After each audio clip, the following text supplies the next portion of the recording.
Did you know that you can learn to be helpless? You can be taught to be helpless, whether you realize it or not. And if somebody else is pulling the strings, they're going to teach you exactly how to be helpless in the way they want you to be helpless. This is a real thing, and we can blame Dr. Jordan Peterson for having enlightened me on this. I try to watch one of his videos every now and again. It pops up on my recommendations. And so they did an actual, legit study, not an illegitimate study, but a legitimate study on learning to be helpless. So the concept was, generally as we progress through life, we learn. Well, can it be unlearned? Well, certainly, but can we learn to be helpless? And it was interesting. What they did is they took two groups of dogs, DOG dog, and they put shock collars on the dogs. And then what they would do is they had two separate groups of dogs, and whenever they would feed the dogs, they would have a certain dish, a certain dog dish. And whenever a dog would go up to this dish to eat out of it, they would get a shock. And this is in group one of the dogs, right? So the dogs eventually learned, if I go up to this kind of dish, I'll get a shock. So they avoid that dish. Well, then slowly but surely, they replaced all the dishes with this one dish. And so whenever they brought nothing but this one specific dish, none of the dogs would eat because they didn't want to get shocked. Then they took the second group of dogs with shock collars, and they would indiscriminately and randomly shock the dogs. I think it was just sort of a random pattern, right? So the dogs eventually learned that they're wearing a shock collar, and every once in a while it's just going to shock you. There's not really much they can do about it. They can't do anything about it. If you're going to get shocked, you're going to get shocked. And so they fed the dogs with random shock intervals, and they had the same dishes, and they followed the same protocol and procedure with the dishes, and the dogs didn't learn to, well, they didn't have to learn that there was any correlation to the dishes because there was not. Well, then they combined the two groups of dogs, and they combined both groups of dogs, and they set them all to be shocked on whenever they would go up to these certain dishes. And what they found was whenever they would go and feed, the dogs from group one would always avoid that one dish, but the dogs from the other group, they just didn't avoid it. The dogs were just basically, if I'm going to get shocked, I'm going to get shocked, and there's nothing I can do about it. And so even in the presence of the group one dogs, where the group one dogs never go to that dish, the other dogs from group two would still go to it and get shocked and just accept it as just the way shit is, right? Can't do anything about it. And these dogs, once they had it in their head that there was nothing they could do about it, they chose to do nothing about it.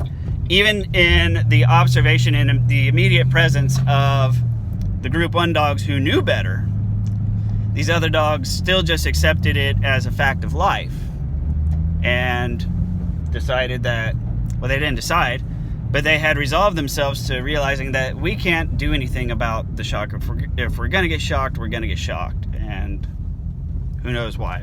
Fuck it. Life's unfair. And so I thought this was really interesting, because if that's the case, it makes me reflect on a lot of my life and a lot of the troubles I had. You start to wonder and question, well, was I really helpless, or was this due to somebody else's acting in my life, somebody else's behavior? How much of my struggles were at the intent of somebody else? And then furthermore, it's like, even more so, what bothers me is, well, areas of life where I can't clearly distinguish or discern a cause. How much of my struggle is real? Well, if it's not something that I struggled, there could very well easily be facts that just aren't true, that were planted there by somebody else. So, it's interesting. You can be trained to believe that you can't do anything. Even when you're in the company of those who can and do. The belief that you have no control or that you don't possess the means to control something, that belief still stays there. And we hear this anecdotally. We say, well, I could never do that. That's just not for me. I don't have the ability. But yeah, you do. You always have the ability. There's nothing in the world that you can look at that somebody is doing. There's nobody in the world that you can point at and say, I could never do that. I could never be that. Well, you could. You could. The potential is there. You have a brain. You have a human brain. It requires a lot of learning. And most definitely, some of us would have a much greater obstacle to reaching that full potential than others. But that doesn't mean the potential or possibility is not there. The potential and possibility is there. The degree of challenge to it, the degree of difficulty is variant. But you can. So it's interesting. I keep saying it's interesting. So that's because I find it interesting. What areas of your life, what challenges do you face? Can you think of anything that you've been trained to be helpless on?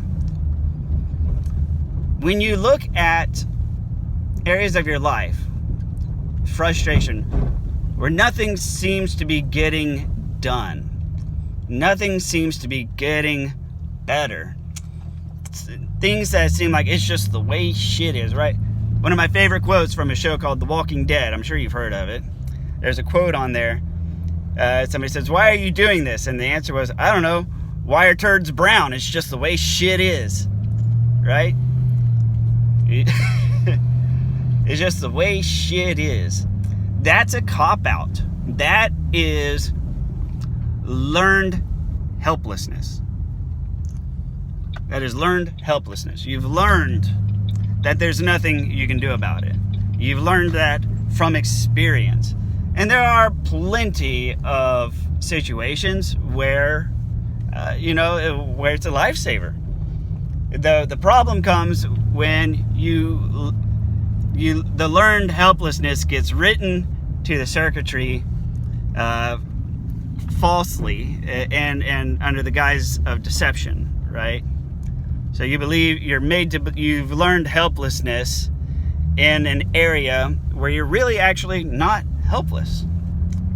You have the ability. We have the technology. We can do it.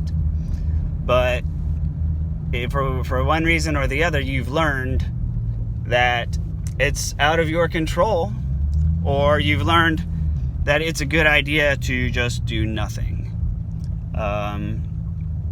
An area where this just rings true in my life is the concept of no contact. And I think this is one of the reasons where it's learned helplessness that's correct, that is beneficial, where you learn that there's really nothing you can do to change this person, and you can't really come to any sort of peaceful resolution or peaceful coexistence, and you just shouldn't bother, and that periodically you're going to get a Hoover attempt and just ignore it. That is a very profound example of learned helplessness in my life, and I'm sure yours, clearly, if you're on my little corner of the internet. That is an example of learned helplessness. So what's a false example? Where you feel trapped, like you can't leave this person, as you can't do anything about it because you're stuck with them, you live with them, and there's many barriers to leaving. Those barriers are in your head. There's really nothing physically preventing you from just hopping in or even just walking out of the door and just never walking back through it. There's nothing physically preventing you from doing that. There are mental barriers and mental obstacles, many of which are smart and sane and valid. But physically, there is nothing stopping you from just walking out of the door and never going back through it. You have to worry about where will you sleep? Will you be homeless? What are the financial challenges to such an action? Those are challenges. Those are there. And real possibilities and things you may not want to do. But that's the nature of the trap. And that's how you learn the helplessness of that situation. But it is still a concept to be very, very aware of. Have I learned to be helpless in this specific area? You know, how do I know that I've learned to be helpless? Well, the answer is the way shit is. That's just the way it is. There's a lot of things in life, you know, that are like that. Dude, it's just the way it is. Got cheated on. It's just the way it is. You know, she broke my heart. Well, you know, that's life. That's life for you. That's the way it is. Well, it could be true, but it could be something. It could be true. It could be false. It's something that you've learned through experience. Whether or not that experience was valid and true, I mean, it certainly seems valid and true, but, you know, it is food for thought. I'm not going to just keep, regurgitating the same shit, but think about it. I know I am. That's why I'm sitting here just talking. So, what are some areas in your life? Sound off in the comments. Let me know. I'll see you on the next video.